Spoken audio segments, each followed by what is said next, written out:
The third brake light, or center high mount stop lamp, is crucial for safety, enhancing visibility during braking and reducing rear-end collisions. This video covers replacing the third brake light on 2000 to 2006 Chevy Suburbans, a straightforward DIY task. You'll typically be swapping bulbs or the entire assembly using basic tools.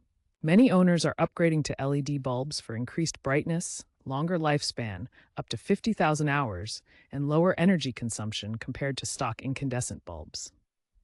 Parts are widely available online. This procedure is beginner-friendly, usually taking 1 to 2 hours.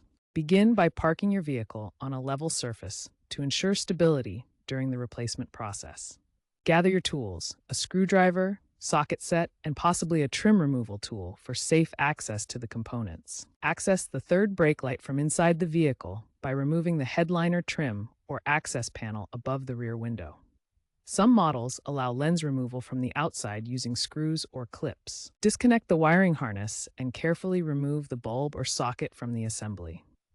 Inspect the socket and wiring for signs of corrosion or damage that could affect functionality. Insert a new bulb, ensuring it's a 12-volt, 18-watt stock type or an LED equivalent, or replace the entire assembly if needed.